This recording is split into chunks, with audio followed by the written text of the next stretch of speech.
Barnabas, the son of consolation, was an ordinary man called to an extraordinary purpose. Even without being one of the 12 apostles, he played a crucial role in building the early church, leaving a legacy of faith, generosity, and courage. His story takes us to fields and cities, uniting cultures, believing in people that others rejected, and facing challenges with humility and determination. Get ready to dive into the life of Barnabas and discover how small gestures, guided by a great purpose, can transform lives and leave eternal marks. Subscribe to the channel for more exciting biblical stories and turn on the notification bell so you don't miss any videos. If you like the content, don't forget to send a thanks a lot. And if you want to support the channel even more, become a member and gain access to exclusive benefits. Barnabas was born in Cyprus, an island bathed by the waters of the Mediterranean, where the horizon seemed to touch the sky on clear days. It was a place full of life, with its streets bustling with merchants and travelers bringing stories from distant lands. Since he was little, Joseph, as he was called at the time, grew up amid Jewish traditions, learning about the law and the promises made to the people of Israel. His family was devout, and he, an attentive young man, seemed to absorb each teaching like a sponge. But there was something about him, something different. It was as if his heart was already waiting for something bigger, something that was yet to come. Cyprus was not only a haven of peace, but also a crossroads of cultures. Jose observed with curiosity the different voices that echoed through the streets. He was a Jew in the middle of a cultural mosaic, where beliefs and ideas intersected like sea waves hitting the rocks. Every fragment of this environment seemed to shape his spirit, preparing him for a calling he could not yet imagine. The years passed, and Jose grew into a man known for his generosity and his way of encouraging those around him. It was not difficult to see why they gave him the nickname Barnabas, son of consolation. Wherever he went, he had the right word, a gesture that brought comfort, like an oasis in the middle of the desert. And then, when he heard about Jesus of Nazareth, it was as if an invisible door had opened within him. It wasn't just curiosity. It was something deeper, something he couldn't ignore. The rumors were coming from Jerusalem, telling of a man who spoke like no other. They said that he healed the sick, gave sight to the blind, and raised the dead. But it wasn't just that. They said that he had been crucified, and yet his followers fervently proclaimed that he was alive. At first, Jose listened from afar without getting involved, but each story felt like a spark in his mind, lighting a fire he didn't know how to put out. Who was this Jesus of Nazareth? Why were so many willing to abandon everything to follow him, even under threat of persecution? Something inside him told him those answers weren't in Cyprus. He needed to go to Jerusalem, and he went. The city was buzzing, as always, but now there was a new buzz among the Jews. The followers of the Way, as they were called, were multiplying.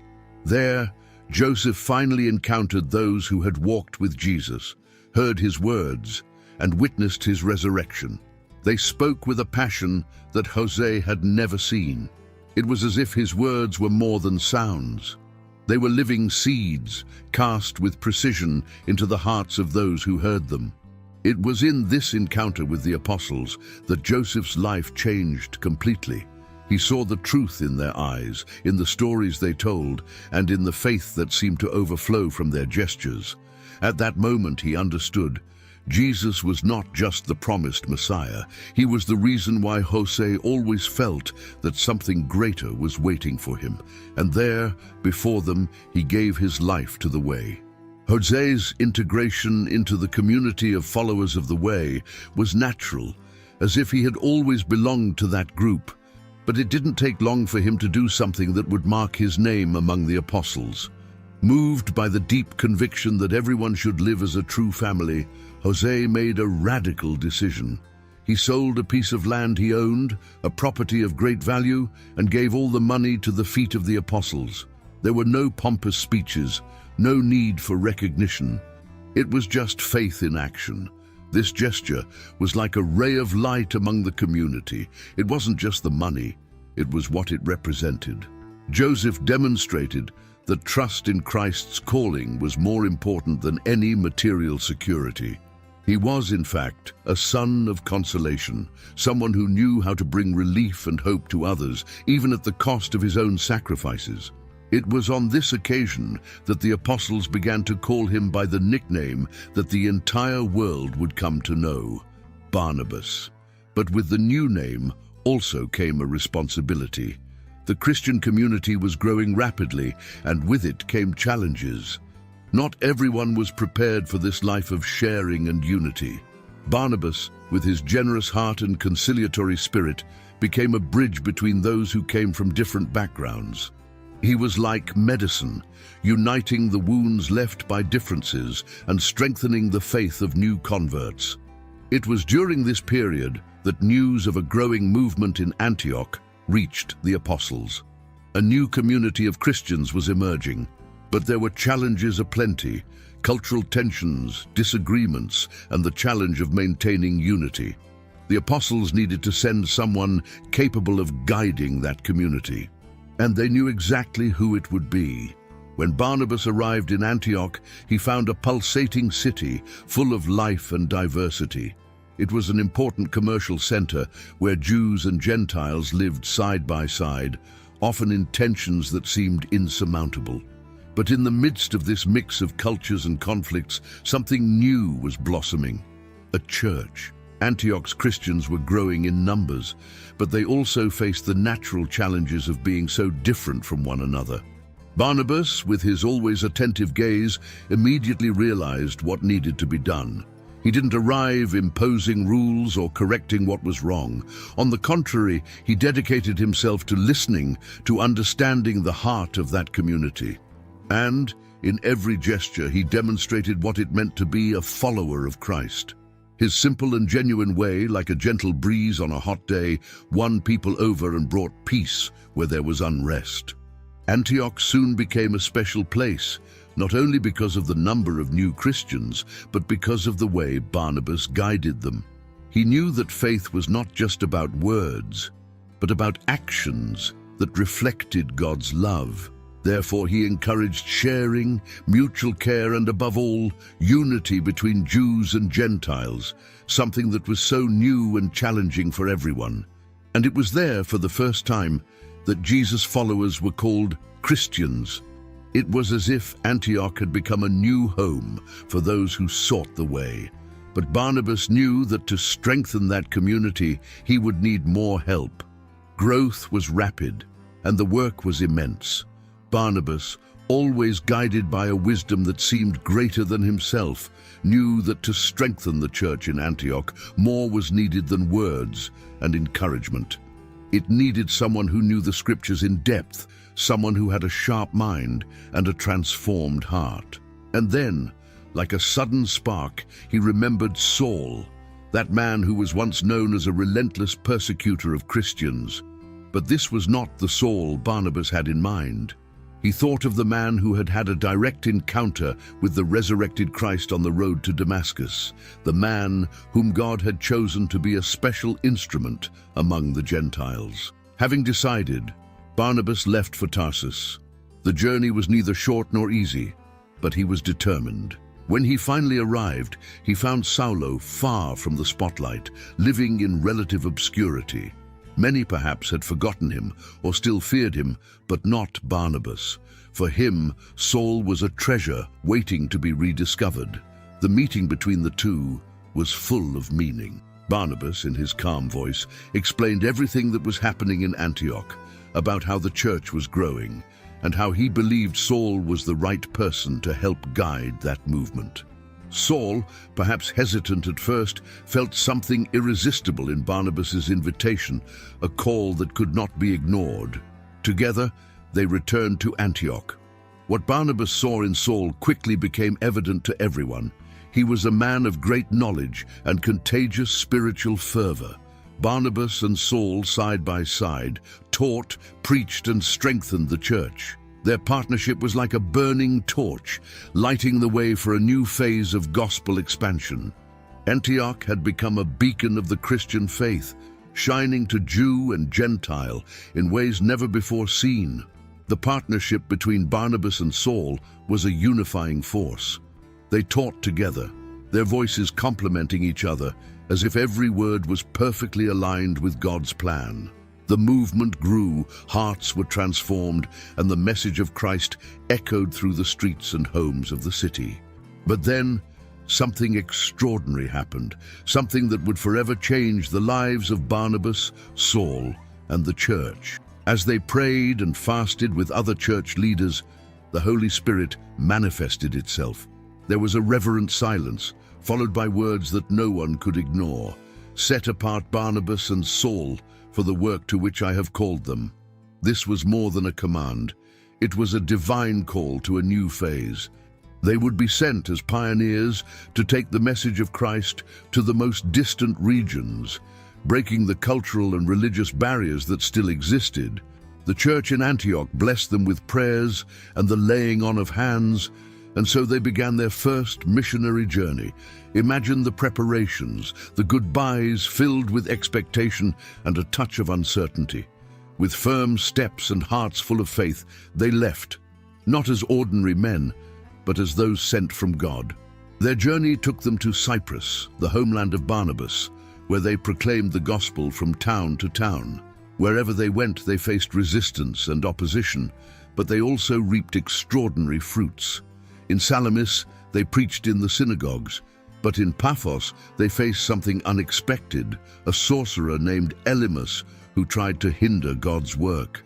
It was there that Saul, called Paul for the first time, directly confronted those who opposed the truth. The victory over Elymas marked a new chapter in the journey of the two missionaries, strengthening them for the challenges that still lay ahead. After the remarkable experience in Cyprus, Barnabas and Paulo moved forward, guided by a strength that seemed greater than any challenge. Their journeys took them to places where the message of Christ was unknown, where ancient traditions stood like walls and hardened hearts faced the newness of the gospel. Between the fields and cities, they came to understand the true weight of the calling they had received. In each synagogue they visited, Barnabas and Paul began by preaching to the Jews. Often, words flowed like seeds thrown into the wind, finding fertile soil in some and rejection in others. But as the Gentiles listened to the message, something unexpected happened. They received the word with joy, like a thirsty land that finally feels the rain. It was a new scenario, a silent revolution that was beginning to take shape. Tensions grew. Some more traditional Jews began to question whether Gentiles could truly be part of God's people without following the laws of Moses. Barnabas, with his conciliatory heart, tried to keep the peace. He understood the concerns of the Jews, but he also saw the movement of the Spirit among the Gentiles. It was like a battlefield, but instead of swords and shields, the weapon was the love of Christ and the word of reconciliation. When they finally returned to Antioch, they brought incredible news. Churches were being formed in places they had never imagined. But along with the fruits came conflicts. The inclusion of Gentiles brought old divisions to the surface, and Antioch, once a symbol of unity, became the epicenter of a theological debate that would affect the entire future of Christianity. It was in this context that a crucial decision would need to be made. The next step would take Barnabas and Paul to Jerusalem, where a historic council would be held to determine the church's path in the face of this growing challenge. When Barnabas and Paul arrived in Jerusalem, the atmosphere was tense. The city, always full of murmurs and expectations, was now buzzing with the arrival of the leaders of the Camino. The debate over the Gentiles had reached proportions that no one could ignore. For some, the idea that non-Jews could be part of God's people without adhering to the laws of Moses was simply inconceivable. For others, like Barnabas and Paul, the movement of the Spirit was clear. God was calling everyone without distinction. They were welcomed by the apostles and church leaders who listened attentively to the account of their missionary journeys. Barnabas, in his serene way, spoke about how the Gentiles were embracing the gospel with a living and transforming faith. Paul, with his passion and conviction, reinforced that these conversions were the work of God and not of human rules. Their words were like fire, illuminating the minds of many present, but also igniting discussions that were already about to explode. The debate at the council was intense. The central question revolved around a single point: would it be necessary for Gentiles to comply with Jewish law to be saved? Some argued yes, but others, like Peter, stood up alongside Barnabas and Paul. Peter reminded everyone of the moment when the Holy Spirit had been poured out on the Gentiles in the house of Cornelius, without them having obeyed the Jewish laws. That was a sign that God was no respecter of persons. After many hours of discussions, James, the leader of the church in Jerusalem, took the floor. He recognized the importance of the testimony of Barnabas and Paul and proposed a path of peace. The Gentiles would not need to follow the laws of Moses, but they should abstain from practices that scandalized the Jews. The decision brought relief to many, but it also ignited new tensions that would accompany them. When Barnabas and Paul returned to Antioch with the council's decision, the city welcomed them with anticipation and relief. The letter from Jerusalem brought not just words, but the hope that the church could walk together, even in the face of so many cultural differences. For a time it appeared that peace had been restored. The community grew, and Jews and Gentiles worshipped together, celebrating what Christ had done for everyone. But, as always, the calm waters soon began to stir. John Mark, Barnabas's young cousin, was back.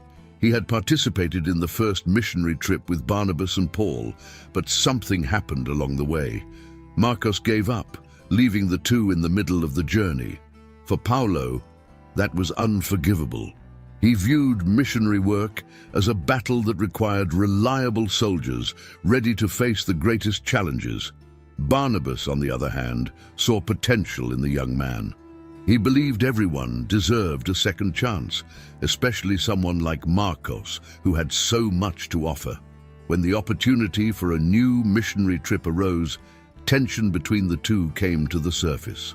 Paul, with his direct temperament, refused to take Mark.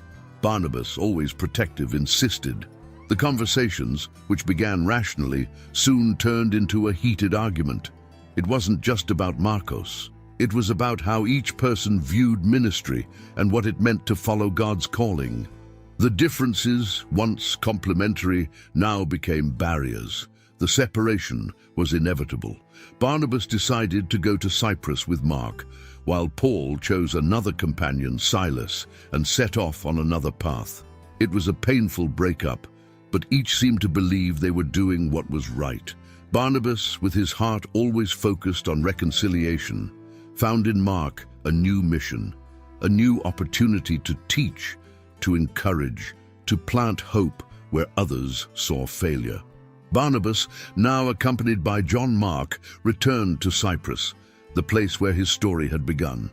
The island was familiar, but the challenges it faced were new. There, Christ's message still encountered resistance among some Jews and disinterest among many Gentiles. Even so, Barnabas continued with the same determination that had led him to that point.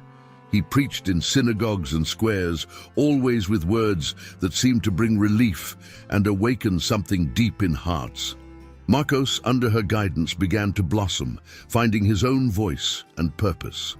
Cyprus, with its mix of cultures and beliefs, was like a microcosm of what the church faced on a global scale. Barnabas navigated these tensions as he always had, with patience and wisdom. He understood that faith was not an imposition, but a journey. And so, like a careful gardener, he planted seeds, trusting time and the Spirit to do the rest. However, opposition was fierce. Some traditions say that Barnabas was persecuted for his faith to the point of martyrdom. In a direct confrontation with those who opposed the gospel, his life would have been taken, but not before he had sown something that would continue to grow long after he was gone. He knew from the beginning that his mission was not just his own. It was part of something bigger, something that God was building through so many lives, including John Mark's. And Marcos, the young man Barnabas insisted on supporting, would carry that legacy. Under his mentorship, he not only grew as a leader, but would also become the author of one of the Gospels, forever preserving the words and works of Jesus. Barnabas's story does not end with his death, but continues through those he encouraged, those he believed in, and the churches he helped establish. The story of Barnabas is like a melody that keeps playing, even when the last note is gone. He was not one of the 12 apostles, but his life proves that God calls ordinary people to extraordinary roles. From a man known only as Joseph, he became Barnabas, the son of comfort, someone who changed lives with his simple but powerful faith. He didn't need the spotlight or titles. God's call and the opportunity to serve were enough for him. Barnabas teaches us about generosity in its purest form. When he sold his land and gave everything to the church, he showed that true wealth lies in trusting God. He reminds us that encouragement has power, that believing in others, even when no one else does, can transform lives. It was like this with Paul, when everyone feared him, and with John Mark, when many considered him a lost cause. Barnabas saw the potential, not the flaws, and that made all the difference. His life also speaks of courage. He faced opposition, the unknown, dangerous journeys, and difficult discussions, but he never gave up on his calling. He was like a bridge connecting different worlds, Jew and Gentile, weak and strong, old and new. He did not seek to be the center of attention. He wanted God's love to be the center of everything, and perhaps this is the greatest lesson. Barnabas lived for something bigger than himself. Her story challenges us to look beyond ourselves, to be generous with our time, our words, and our resources. He reminds us that sometimes being a child of consolation, someone who brings relief and hope, is the greatest calling of all. Today, when we think of Barnabas, we do not see him as a distant figure, but as someone who walked, failed, persisted, and left a legacy of faith. His life challenges us to be like him, people who, with humility and determination, leave marks that reflect the light of God in the world. What stories can we still write following your example? This is a question that only each of us can answer. If you like Barnabas's story and want to continue following other stories of faith and overcoming, be sure to like this video and share it with those you love. And of course, subscribe to the channel so you don't miss any new content. Together, let's explore more powerful lessons from the Bible.